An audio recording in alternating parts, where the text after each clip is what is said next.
Hello guys, David here and welcome back to another video. In this one we're going to be doing our full first season review with Tottenham Hotspur.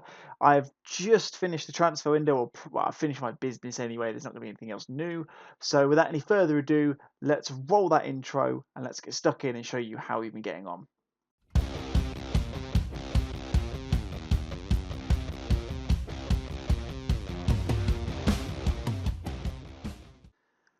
Alrighty then, guys. As I mentioned in the intro, first season well in the history books now. We are on the cusp of starting our second season with Tottenham in the Premier League. As you will know, or you'll probably know already, the plan for this series is to carry on until the PC arrives. That, at the point of recording, is just over a week away, all being well. So I'll continue updates on this one. It's probably going to be something that I'll get maybe another 2 episodes out of. So one halfway into this second season and then one at the end as well, because I'm taking a little bit more time on the game. Obviously it's been nearly 2 weeks since I started it, and I've only got through one season, so you can probably tell how much time I'm kind of investing in it, slash how much time I even have to play it, to be completely honest. I've been very busy, so this has been a little bit delayed. Hopefully, like I say, we'll have them out. Definitely have one out, obviously this episode, then we'll try and have one out, another one this week, and then hopefully get the other one out before the PC does in fact arrive, and that kind of takes over from everything else. But yeah, it was all right of a season in the end. When you last saw us, we were 19 games into the season, and we weren't doing particularly well. We'd obviously lost Harry Kane.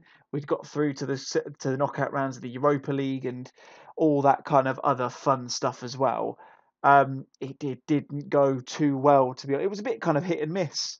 We had our worst run of form just before I recorded that episode, so it didn't get worse, but it didn't markedly get better, to be completely honest. So yeah, let's go into the schedule and let me just talk you through where we've been. So we came in on the around the Burnley game, I think it was. I'll be honest, I can't fully remember. It probably was around the Burnley game. I think it's before the Swindon game in the FA Cup. So yeah, probably was the last game that I showed you, if not the Arsenal one just before. I can't remember. I don't know when that game was. I don't know if that. I'm not going to count through and figure out which on the 19th game was. So not to worry about that. But anyway, yeah, we did all right in the league. We were fairly kind of average in terms of our form. Obviously, like I said, Harry Kane was injured for the entirety of the season. He has only just come back to full fitness in the game I've literally just played against Arsenal. Um, so yeah, didn't really. Well, he had no chance to come back at all at the back end of the season. So he didn't help us at all get over the line, but not that it massively mattered in the end. Hopefully he can have a full season this year and kind of show me exactly what he's made of, because I've never managed him before and I was really looking forward to it. And then he got obviously attacked by either Jordan Pickford or someone in Iceland colours. I don't know whichever one it was. But yeah, we were fair. We were okay in the league. Yeah, league wise, form wasn't too bad. A couple of I tell you what it was. We struggled a fair few times to defeat teams that we should have done, and then we got quite lucky with some teams that we probably shouldn't have beaten, which as a result meant we finished fairly kind of standardly. I think it was seventh in the table in the end of it. Let me just go on to this rather than just going through the schedule bit first. Let's just do that. Yeah, so we finished seventh. We got into the Europa League. I'll explain why we got into there and Wolves didn't in a second, although you can probably guess.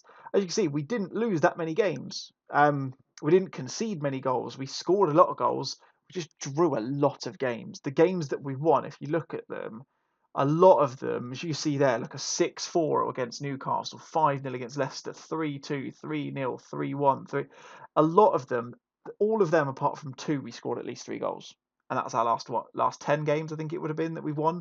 So we were scoring a hell of a lot of goals. And we weren't conceding many, as you can see. The most we conceded was 4 against Newcastle, and we got them in one game. Come on.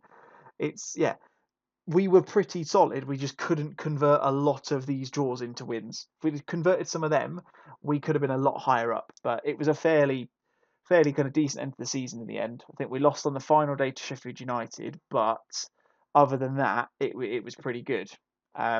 We went out of the Europa League at the first knockout round against Borussia Mönchengladbach, which the board were not happy with.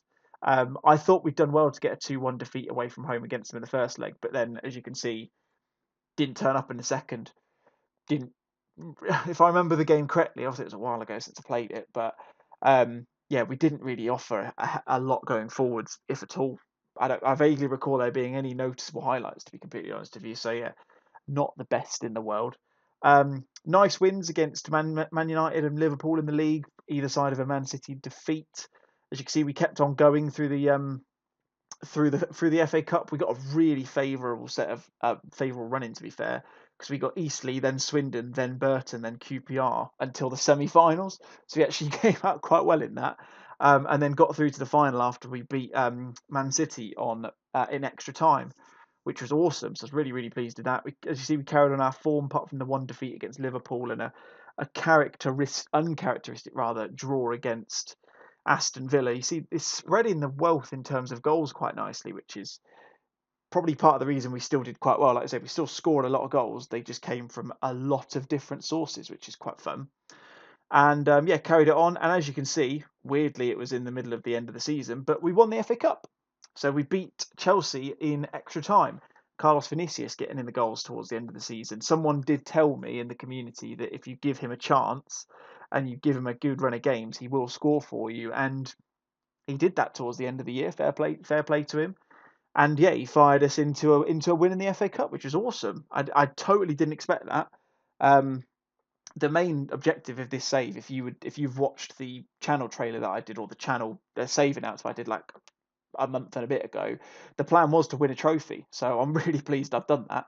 That was awesome. Yeah, beat him 3-2 after extra time. It was a proper ding dong battle as well, as they say as they say in the media. So yeah, that's why we got into the Europa League proper, which is good because the board weren't particularly happy with me. At one point, they were devastated. I've never seen that in Football Manager before. It actually said on the Club Vision they were devastated that I didn't get them into the Champions League because that's what they were actually expecting from the league results, which was not great. So yeah, we're going into a new season, refreshed, revitalised, and full of new blood as well. I've spent a fair bit of cash in the summer to try and strengthen this side.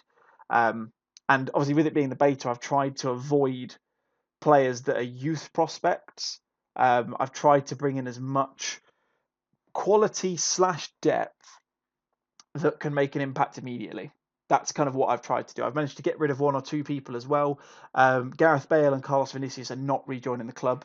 I wasn't wanting to spend 275 grand a week on Gareth Bale when I could have just bought someone, which I have done for half the price and less than half the wages. So that's happened. I'll introduce you to all of these guys in a minute. And yeah, confident for this season. To be fair, I think we're predicted to finish sixth. If I'm not mistaken, don't know if that's changed recently. Just go and have a look at the season preview. Yep, still predicted to finish sixth. That's not changed. Not a single player in the Media Dream 11. Apparently, Sadio Mane is a better forward than Harry Kane. Each their own. Also, Stoke got promoted. Who'd have seen that coming?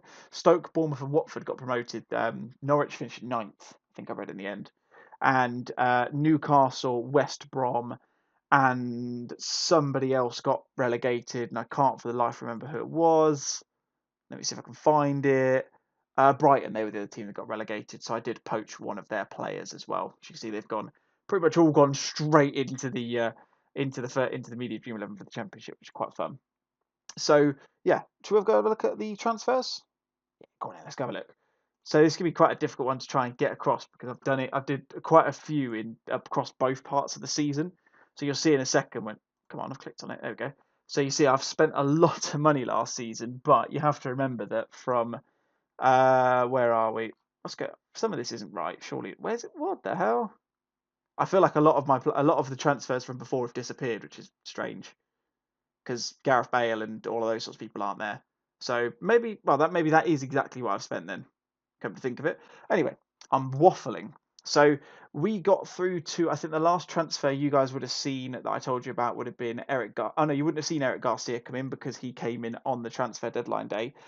Brought him in on loan with a view to try and bring him in permanently. Literally, as soon as he walked through the door, I found out he'd signed a contract with PSG for the summer. So good. So as of me confirming that, I started, as you can see by the amount of appearances he made, I shoved him in the reserves. I wanted him to fester because I was annoyed. Don't get me wrong, he's obviously well within his rights to join a team like PSG on a pre-contract deal. That's the one downside of him being at Man City when he was. But I was hoping the fact that we loaned him might have helped, but it clearly didn't. So yeah, we did that, and then I started to go a little bit. I started to go a little bit Spensies, just to improve the team pretty much wherever I could. Um, we needed some depth. We needed some depth across a lot of places. I think our starting 11 is pretty good. I think we've got a really good starting 11, but we were struggling to have English players for the Europa League and stuff like that, and depth, strength in depth. And obviously, we've got quite a few older players coming through, the likes of Alderweireld, Sissoko, um, and other people as well. Hugo Lloris is one that I definitely need to look at removing, but I didn't manage to sign a goalkeeper in the end, so to wait with that. He'll be alright for next season. Also, we've got Joe Hart as well. So the first one we brought in was Oscar. He came in from Sevilla for 29.5 million. He's a centre attacking mid. He's an attacking midfielder by trade. As you can see, he's got some lovely stats. Those mentals are beautiful, especially his off the ball, his flair, his decisions and determination and stuff like that, which is fantastic. Good vision, technique, and so on and so forth. And I'm really liking the fact he's a good free kick taker as well. He'll play on either the left or the left hand side or through the middle. We are playing a 4-2-3-1 now to kind of support that because we don't really have much in the way of defensive minded midfielders, or sorry, defensively positioned midfielders. That's probably a better way of putting it. So he's going to come in. Hasn't played for us yet because he's been on international duty. He's currently at the Olympics, so he'll be playing at some point soon. So I haven't had a chance to properly see him in action yet. Next one we brought in is a old Leeds faithful. For those of you who don't know, I'm a Leeds fan, so I have stuck to my guns, and I needed to bring in players who were both young and English. And Ben White fits that mould perfectly. He's a ball playing defender. He's definitely going to be someone who's going to start to play a lot for us. As you can see, nicely well rounded. Not much of an attacking player, but that's absolutely fine.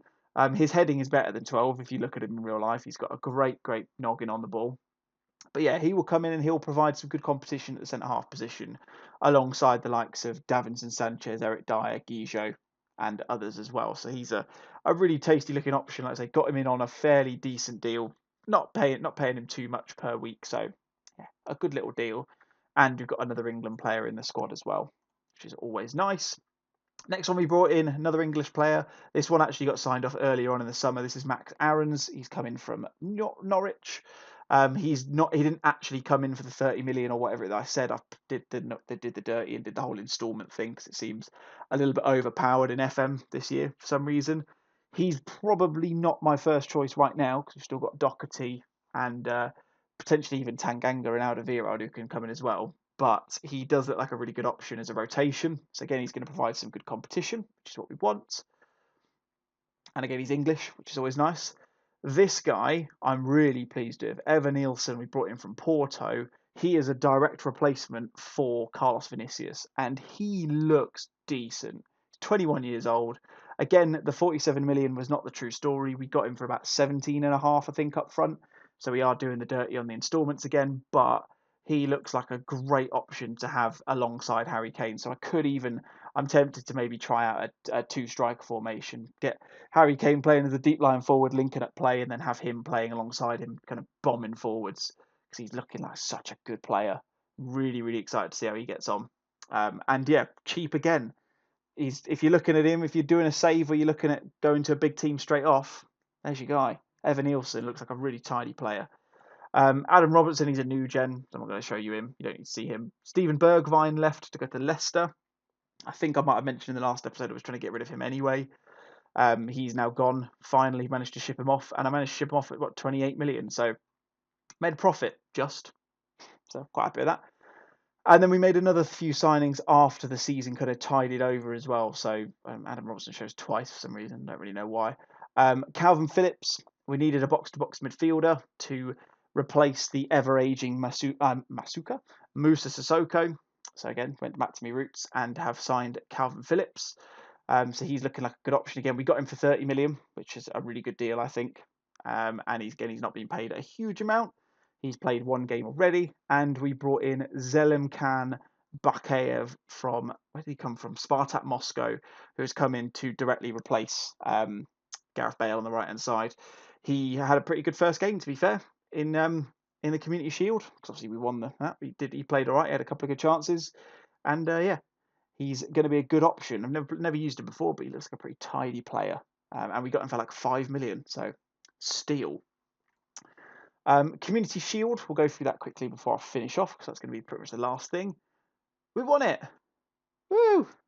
We beat Arsenal in a Community Shield, would you believe? Because they won the Premier League. God knows how that happened. We beat them 3-0 as well. We absolutely pasted them, which is an awesome result. So we've got 2 cups as manager of Tottenham now. Let's see Mourinho go and do that, shall we? So yeah, we beat them. We beat them 3-0. It was a really comfortable game. Harry Kane scored a penalty. Imagine my shock. And then, as you see, Dele Alli and Lucas Moura scored as well. So yeah, really, really pleased with that. Good result. Very, very comfortable. So quite pleased with that. And it gave me a chance to bring in the likes of Calvin Phillips and co as well. So yeah, nicely done indeed. But squad-wise, we are looking like, let me go into the depth reports, so it's a bit easier for me to show you, because then we can go for everyone. Centre forward, we're looking tidy. We've got Kane, Son, Dele Alli, Evan Nielsen, Lucas Moura if we need him. Left side, we've got Kane, Son, Dele Alli, Evan Nielsen, Lucas Moura again. Centre attacking mid, Kane, Ali, Lo Celso, Son Heung-min, Oscar. Son, Bakayev, Lamella still hasn't left, which is really annoying me. Moura and Ali on the right. Really good looking in the centre of the park now as well. Now we've got a couple more players in. Højbjerg's out injured at the moment, so he won't be playing, but obviously we've got Phillips in there as well. Left back leaves a little bit to be desired, but we did bring Ryan Sessegnon back, so he's a good little option if we need him. Same again with the centre halves, but again we've got Ben White who can do a job in there as well. Right back's probably the weakest position, arguably, other than the goalkeeper. But again, got some nice options. And yeah, goalkeepers are as you were. Nothing's changed there. So yeah, hopefully we're going to be in for a pretty decent season. That's the hope anyway. It'd be nice if we could have a good run and get a decent run going in the league. So I will come back to you after the 19th game of the league season, no matter when that falls. Probably be middle of January. So we'll see some transfers and stuff like that. But until then, that's going to be it from me. If you've enjoyed the video, as always, please hit that like button. Hit the big thumbs up. Subscribe if you're new to the channel and hit that bell notification so you know when all of my other content is going to be coming out as well. Like I say, this one's a little bit kind of ad hoc at the moment. It's just when I get the chance to get to stages where I can record and actually record them for you guys. And let me know your thoughts in the comments. What do you think of our transfer business? How do you think we're going to do in the league in our second season? That'd be interesting to know your thoughts on that. But that's going to be it from me, guys. Thank you very much for watching. My name's been David, and I'll catch you guys next time. Cheers.